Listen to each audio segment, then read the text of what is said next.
एवढं करून उपचार नाही तो नाहीच, नुसत्याच टेस्ट. ठीक आहे. असली बिलाची रक्कम बघूनच आता चलायचं का? हो एक्सक्यूज मी, तुमची फाईल. हो कळलं का तुला? इथं काही राहून मला असले उपचार वगैरे करायचे नाहीये. तू घरी जाऊन हात घालशील का मला? बाबा मला जॉब मिळाला. कॉंग्रॅच्युलेशन्स. मी प्रिटी होम इंटिरियर मध्ये अप्लाय केलं होतं आणि आता जस्ट त्यांचा फोन आला.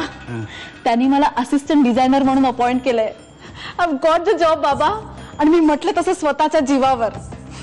कॉंग्रॅच्युलेशन्स बेटा, कॉंग्रॅच्युलेशन. आणि मला खात्री होती हा जॉब तुला मिळणारच, कारण तुझा आत्मविश्वास बघितल्यानंतर मला वाटलं की तू जे ठरवलंयस तसंच होणार. I am proud of you बेटा. मनू, कोमलचं पत्र आलंय. कोमलचं पत्र? अगं यावर पत्ता लिहिलाय, म्हणजे कोमल कुठेतरी आहे, सुरक्षित आहे. हो, पण त्यात तिने लिहिले ती परत येणार नाही म्हणून. मला काहीच कळत नाही मी आता काय करू. अगं पण हे पत्र तिने तुला पाठवलंय हेच किती महत्वाचं आहे. हे आपल्याला लवकरात लवकर आकाश केतकरांना कळवायला हवं.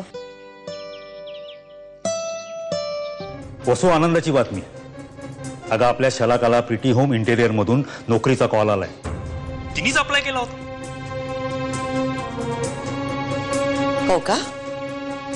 कुठल्या पोस्टवर? हा पोस्ट ना, असिस्टंट डिझायनर.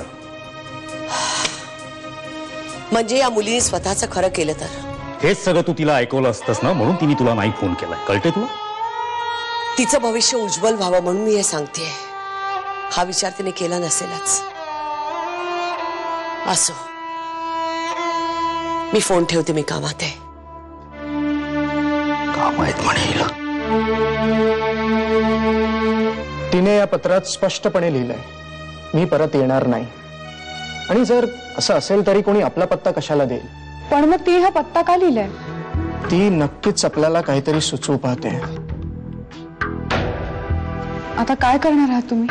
आता लातूरला आम्ही आमची माणसं पाठवून शोध घेण्याचा प्रयत्न करूच, पण मला नाही वाटत आत्ता इतक्यात कोमल सापडेल. नाही, पण काहीतरी धागेदोरी हाती लागतील, कारण की या पत्रात तिने लातूरचा पत्ता दिलाय. याचा अर्थ आम्ही तिथपर्यंत पोचावं याकरता दिलेला सिग्नल आहे. उद्या आपल्याला त्या राऊतांच्या घरी जायचंय हा, मनूला घेऊन. हे बघा, ती लोक मोठी आहेत, त्यामुळे त्यांनी दिलेला दिवस आणि वेळ ही आपल्याला पाळावी लागणार आहे. काय तुम्ही तेवढं मनूला समजवा. हा नाही, तसं मी तिला समजावेनच, पण त्यात तिने काही खोडा घातला तर? अहो काय बोलताय काय तुम्ही वहिनी? वहिनी हे बघा, ही संधी जर हातची गेली ना तर आपल्या सगळ्यांवर आयुष्यभर पश्चाताप करायची वेळ येईल. काय झालं? काही विचारू नकोस.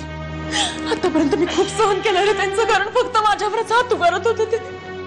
काही वाटेल तो त्रास सहन केला मी. अरे पण आज इतकं पिऊन आला की त्याला काही चिंता नव्हती. बरेच तवर मारला रे हिला. शांत हो. तू या दिवस इथे.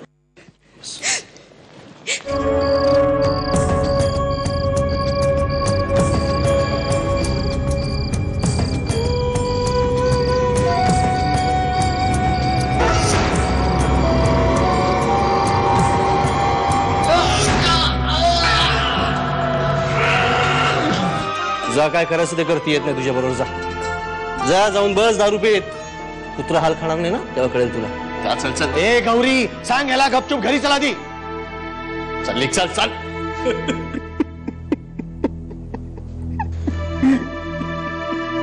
माझ्या बायको पोरीपासून तोडू नको रे. चल गौरी, चल.